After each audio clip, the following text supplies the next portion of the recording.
Well, The Mandalorian may not be my favorite show on television, but holy crap, is it a lot of fun.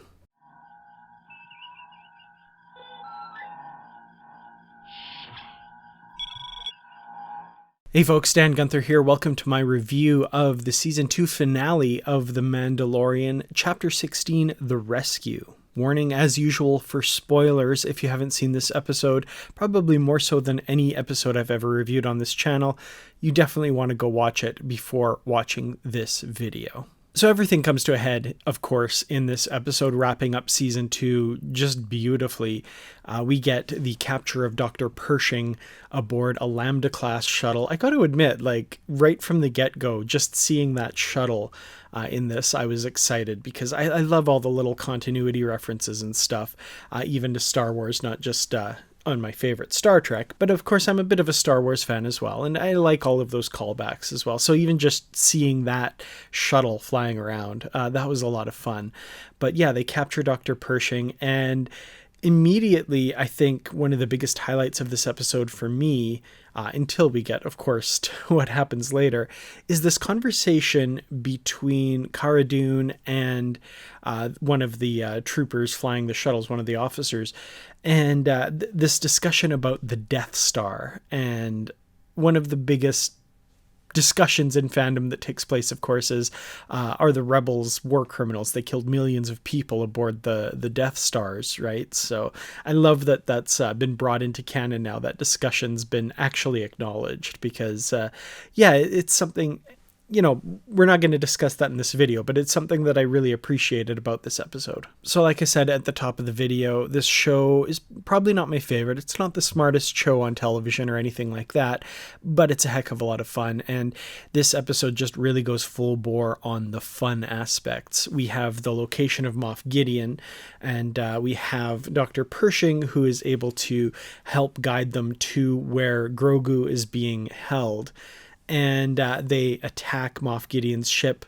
Beautiful sequence where they pretend that the shuttle is being chased by Slave One with Boba Fett aboard, and they manage to crash into the launch tube and get aboard. And then we get just this badass sequence where we get the Mandalorian and all of the women in the group just fighting like berserkers through this ship. And I mean, stormtroopers, right? They're not the biggest threat.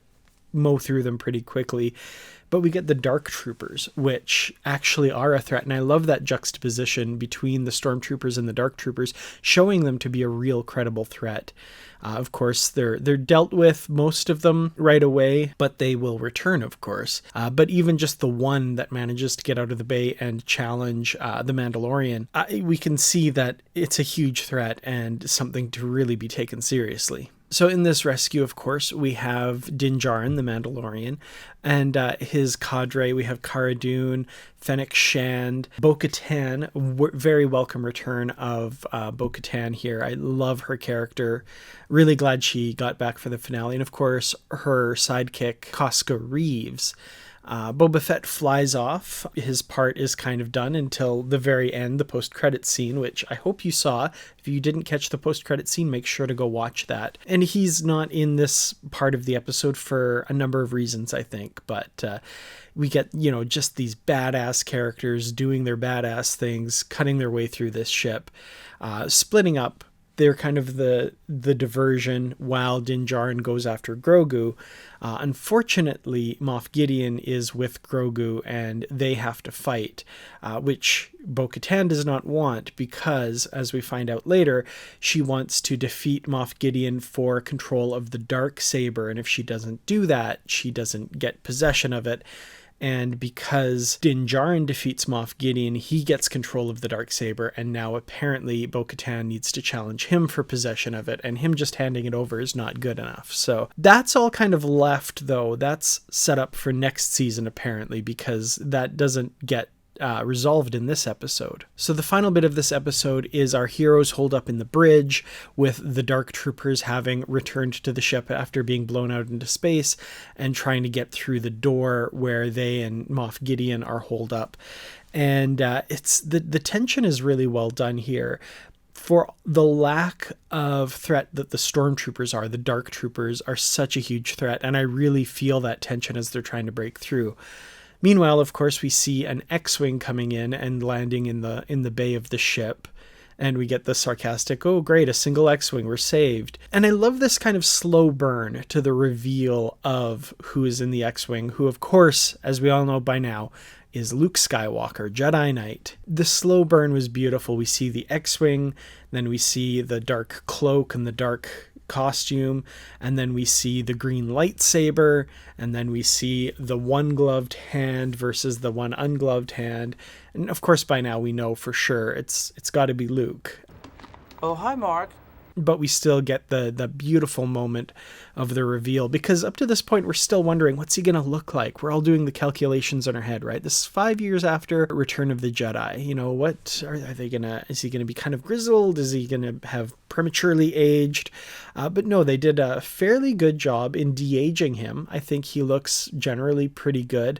He's got a little bit more of a regalness to him than we saw in The Return of the Jedi. So, you know, appropriately aged up a little bit. Yeah, very well done. I was very impressed by this. A little bit, you know, kind of stentorian and maybe not that emotive or expressive, but I think that's kind of to be expected with a Jedi Knight. At the level of that Luke's at now. He's kind of not the emotional youngster that he was. He's more of a mature, centered adult now. So I think that was fairly well done. I also love the shot of him cutting his way through the dark troopers. To me, this just felt like a really interesting counterpoint to Vader's scene in Rogue One, cutting his way through the rebel officers and stuff. So it was an interesting, I definitely noticed the similarity between those two scenes. So I don't know exactly what that means, but it was great to see that kind of other side of it. So in the end, of course, Grogu goes off with Luke after seeing R2-D2. That seems to be what really gets him excited about going with Luke. But before that, we get this very tender, emotional goodbye between Grogu and Din Djarin. This is a great moment, of course, where Grogu reaches up and touches Din's helmet, and he takes it off for Grogu, and crying, he's got tears in his eyes, and it's just a really emotional moment, really beautifully done. I have to give props to the acting in this part. Pedro Pascal really just nails this role.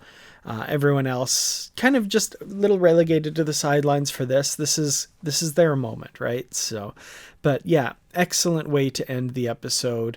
Really curious to see what this means going forward. We've got the Grogu's off with Luke now. What's that going to mean? We've got the unresolved thing between Bo-Katan and Din Djarin now. I feel like next season's going to be the battle to retake Mandalore, maybe. I'm not sure. But yeah, a lot of little interesting things to resolve here. I also love that that moment where Moff Gideon tries to take the coward's way out and tries to take his own life, but is stopped. So the fact that he's still around and still a factor, currently captured by our heroes, but we don't know what's going to happen there. I'm glad to see that he's not off the show. I'm curious to get more about him and maybe who's leading him. Is he the top, or is there someone above him in all of this? I'd love to know. Okay, so post-credits scene, we get a return to Tatooine. We see the twin suns and Jabba's palace.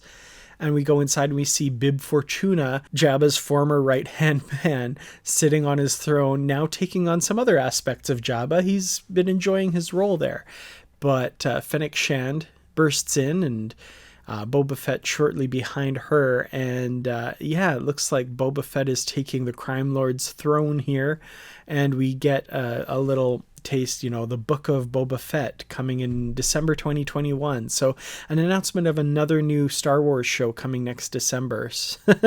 I thought this was brilliant. I'm really excited to learn more about this. Boba Fett has been more badass this season, I think, than any other time in Star Wars history. So very excited to get more of Tamura Morrison and Fennec Shand and Boba Fett as well. So yeah, really, really looking forward to that.